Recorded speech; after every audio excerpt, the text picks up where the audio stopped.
నమస్తే, welcome to our channel. నేను సౌజన్య. Almost ఒక 5-6 సంవత్సరాల నుంచి కూడా జగన్మోహన్ రెడ్డి ఇండైరెక్ట్ గా బీజేపీతో ఉన్నారు అని చెప్పి టాక్ ఉంది. కానీ ఇప్పుడేమో బీజేపీ టీడీపీతో కలిసిందే. మరి ఇప్పుడు వేరే పార్టీ ఎవరున్నారు కేంద్రంలో ఆయనకు సపోర్ట్ ఇచ్చేదానికి అంటే కాంగ్రెస్ పార్టీ తప్ప ఇంకేమీ కనిపించట్లేదు. ఇప్పుడేమో ఆ కాంగ్రెస్ పార్టీ చెంతనే చేరడానికి జగన్మోహన్ రెడ్డి పావులు కదుపుతున్నారన్నట్టుగా టాక్ వినిపిస్తోంది.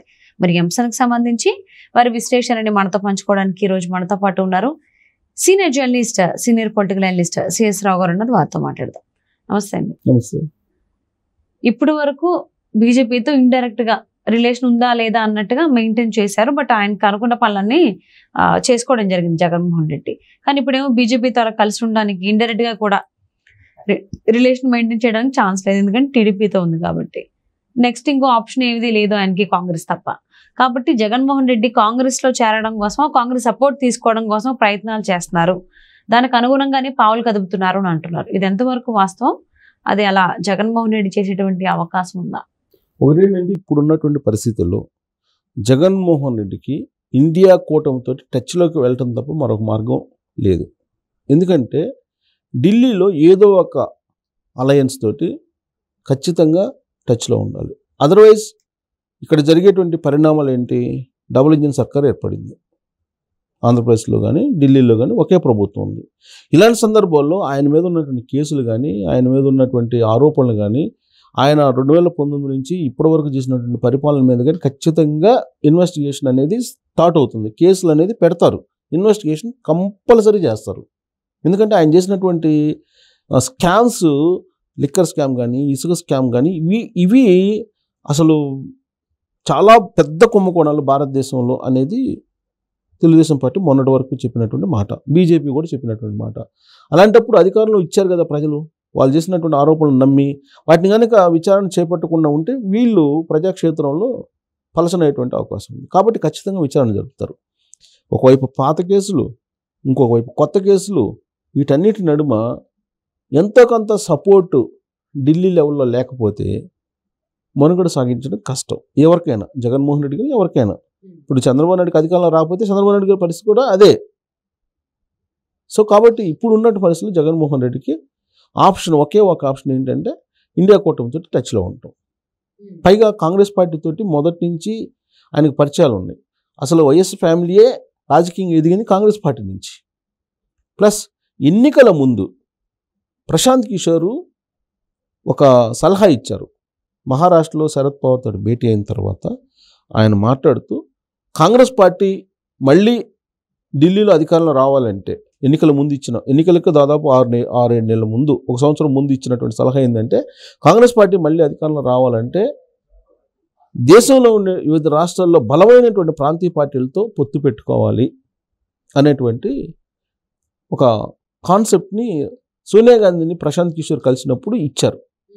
పవర్ పాయింట్ ప్రజెంటేషన్ ఇచ్చి గాంధీ ఫ్యామిలీ నుంచి ఏఐసిసి అధ్యక్ష బాధ్యతలను తప్పించడం, అలాగే రాష్ట్రాల్లో ఉండేటువంటి బలమైనటువంటి ప్రాంతీయ పార్టీలతోటి పొత్తు పెట్టుకుంటే కనుక కాంగ్రెస్ పార్టీ అధికారంలోకి వస్తుంది అనేది ఆయన ఇచ్చినటువంటి సలహా అప్పట్లో.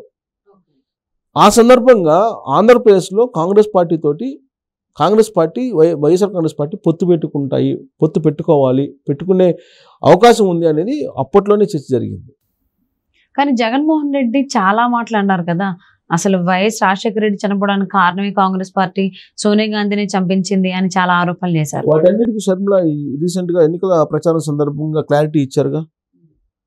సో ఇప్పుడున్నటువంటి ఆప్షన్ ఏంటంటే కాంగ్రెస్ పార్టీకి వెళ్తాం జగన్మోహన్ రెడ్డికి. ఎందుకంటే బలమైనటువంటి ప్రతిపక్షంగా దేశంలో ఢిల్లీలో ఇండియా కూటమి కనిపిస్తూ ఉంది. బలహీనమైనటువంటి ప్రభుత్వం కింద ఇప్పుడు నరేంద్ర మోడీ ప్రభుత్వంలో కనిపిస్తున్నాడు, ఏర్పాటు చేస్తున్నాడు ఎన్డీఏ తరఫు నుంచి. మైనారిటీ ప్రభుత్వం అనుకోవాలి ఒక రకంగా చెప్పాలంటే. మెజారిటీ ఉండేటువంటి ప్రభుత్వం అయితే కాదు, అది 240 కదా బీజేపీకి వచ్చింది. మిగతా భాగస్వామ్య పక్షాలతో కలిసి తెలుగుదేశం పార్టీ లేకపోతే జేడీయూ వీటన్నిటితో కలుపుకొని ఆయన ప్రభుత్వాన్ని ఏర్పాటు చేస్తున్నాడు. బలమైనటువంటి ప్రతిపక్షంగా ఇప్పుడు ఇండియా కూటమి ఉంది. సో ఇలాంటి సందర్భంలో జగన్మోహన్ రెడ్డికి ఉన్నటువంటి ఆప్షన్, ఇప్పుడు ఉన్నటువంటి ఆయన కేసులు వీటన్నిటి నుంచి బయటపడాలన్నా, లేదంటే ఆయనకి ఎంతో కొంత సపోర్ట్ కావాలన్నా కానీ ఆయనకు ఉండేటువంటి ఎంపీలు కానీ, లేదంటే ఆయనకు ఉండేటువంటి రాజ్యసభ సభ్యులు ఉన్నారు వాళ్ళు కానీ, వీళ్ళందరూ ఉన్నారు కాబట్టి ఆయనకు ఎంపీలు ఒక 3-4 ఉన్నారు కదా, నలుగురు ఉన్నారు కదా. ఈ నలుగురిని ఇండియా కూటమికి ఇచ్చి ఇండియా కూటమి సపోర్ట్ తీసుకుంటే కనుక జగన్మోహన్ రెడ్డికి సంబంధించిన కేసులు కానీ లేదంటే జగన్మోహన్ రెడ్డిని ఆదుకోవడానికి కానీ అట్లీస్ట్ ఎంతో కొంత అక్కడ ఢిల్లీ స్థాయిలో బలం ఉంటుంది.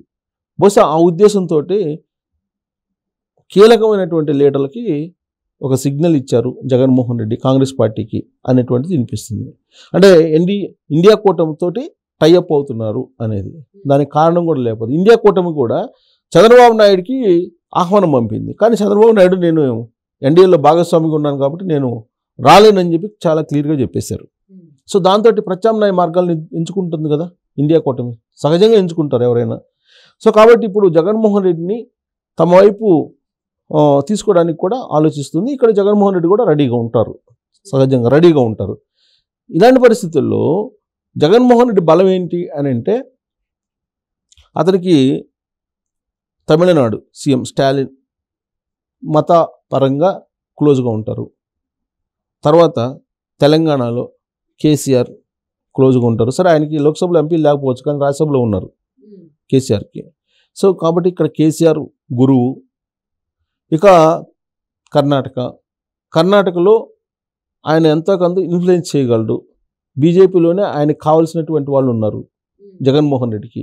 అంటే బీజేపీలో గెలిచినటువంటి వాళ్ళని గాలి జనార్దన్ రెడ్డి ద్వారా చీల్చేటువంటి అవకాశం కూడా లేకపోలేదు. అందుకే ప్రస్తుతం అయితే నరేంద్ర మోడీ ఆధ్వర్యంలో ఎన్డీఏ ప్రభుత్వం ఏర్పడినప్పటికీ కూడా రాబోయేటువంటి రోజుల్లో ఎన్డీఏ ప్రభుత్వాన్ని పడగొట్టడానికి జగన్మోహన్ రెడ్డి అనేటువంటి అతన్ని ఉపయోగించుకోవచ్చు. కర్ణాటకలో, తమిళనాడులో, తర్వాత తమిళనాడులో స్టాలిన్ ఎలాగో బలంగా ఉన్నాడు. తర్వాత తెలంగాణలో ఇప్పుడు కాంగ్రెస్ పార్టీ తరఫు నుంచే ఎంపీలు ఉన్నారు కొంతమంది ఆయనకి కావాల్సిన వాళ్ళు. ఇప్పుడు ఎప్పుడు కూడా రేవంత్ రెడ్డి ప్రభుత్వాన్ని పడగొట్టేది ఎవరంటే ఒక మంత్రి పేరు చెబుతుంటారు. సో ఆ మంత్రి ఒకళ్ళిద్దరు ఎంపీలని ఇక్కడ ఇన్ఫ్లుయెన్స్ చేయగలడు. సో తెలంగాణలో కాంగ్రెస్ పార్టీ ఎంపీలు ఉన్నారు, తర్వాత బీజేపీ ఎంపీలను కూడా ఒకళ్ళిద్దరిని లాక్కోగలడు జగన్మోహన్ రెడ్డి. సో ఇలా ఆయన పరిచయాలు తెలంగాణలో కానీ కర్ణాటకలో కానీ ఇవన్నీ ఉన్నాయి కాబట్టి తన ముగ్గురు నలుగురు ఎంపీలు ఉన్నారు. నలుగురు ఎంపీలతో పాటు ఇంకొక నలుగురిని తీసుకురాగలడు బీజేపీ నుంచి అనేటువంటిది ఉంది జగన్మోహన్ రెడ్డి మీద ఒక అభిప్రాయం. ఆ బలం ఉంది, డబ్బు ఉంది. సో అందుకని చెప్పి ఇండియా కూటమి ఒకే వచ్చేయచ్చు, రండి అని చెప్పి చెప్పచ్చు. జగన్మోహన్ రెడ్డి కూడా అవసరం. అయితే ఇక్కడ ఒక ట్విస్ట్ ఏంటంటే గతంలో జగన్మోహన్ రెడ్డి జైలుకి వెళ్ళినప్పుడు 16 నెలలు ఉన్నప్పుడు బెయిల్ రావడానికి కారణం సోనియా గాంధీ. వీళ్ళందరూ ఫ్యామిలీ పోయి కలిసినప్పుడు వైఎస్ఆర్ కాంగ్రెస్ పార్టీని విలీనం చేస్తానని చెప్పి మాట ఇచ్చారు కాంగ్రెస్ పార్టీకి. ఇక్కడ తెలంగాణ రాష్ట్రం ఇస్తే టీఆర్ఎస్ పార్టీని విలీనం చేస్తామని చెప్పి ఏ విధంగా అయితే కేసీఆర్ ప్రామిస్ చేశాడో సోనియా గాంధీకి, జగన్మోహన్ రెడ్డి కూడా అలానే వైఎస్ఆర్ కాంగ్రెస్ పార్టీలో విలీనం చేస్తాం, కాంగ్రెస్ పార్టీతో కలిసి పనిచేస్తాం అని చెప్పి చెప్పారు. అందుకే ఆ రోజు బెయిల్ రావడానికి సహకరించింది కేంద్ర ప్రభుత్వం అనేది ఒక అభిప్రాయాన్ని షర్మిల కూడా ఈ మధ్య బయటపెట్టారు. సో కాబట్టి ఇప్పుడు జగన్మోహన్ రెడ్డి అన్ని కోణాల నుంచి ఆలోచించిన తర్వాత కాంగ్రెస్ పార్టీ ఏమంటుందంటే అసలు కాంగ్రెస్ పార్టీలో మీ పార్టీని విలీనం చేయొచ్చు కదా, షర్మిల వచ్చేసింది కదా ఆల్రెడీ. సో కాబట్టి అందరూ కాంగ్రెస్ పార్టీలోకి వస్తే మళ్ళా మీ రాజశేఖర రెడ్డి ఏదైతే కలగన్నాడో రాహుల్ గాంధీని ప్రధానమంత్రిని చేయాలని ఆ కళ నెరవేరుద్దాం, మీరు పార్టీని విలీనం చేయండి అనేటువంటి ఒక అభిప్రాయాన్ని ఢిల్లీలో ఉన్నట్టు ఏఐసిసి వ్యక్తం చేసినట్టు ప్రాథమికంగా వినిపిస్తుంది. సో రాబోయేటువంటి రోజుల్లో మరి వీళ్ళు ఇండియా కూటమితో దూరంగా సపోర్ట్ చేస్తారా, లేకపోతే ఇండియా కూటమితో కాంగ్రెస్లో మెర్జ్ అవుతారా? అసలు జగన్మోహన్ రెడ్డి తాను కాపాడుకోవడం కోసం ఇండియా కూటమికి దగ్గరగా మీరన్నట్టు అందులో మెర్జ్ అయిపోతాడా, లేకపోతే ఇన్ని సంవత్సరాలు బీజేపీతో ఎలా అయితే చీకటిగా ఉండేటువంటి రిలేషన్ మెయింటైన్ చేస్తారో అలాగే మెయింటైన్ చేస్తారని చూద్దామండి. థ్యాంక్ యూ సో మచ్ రావు గారు.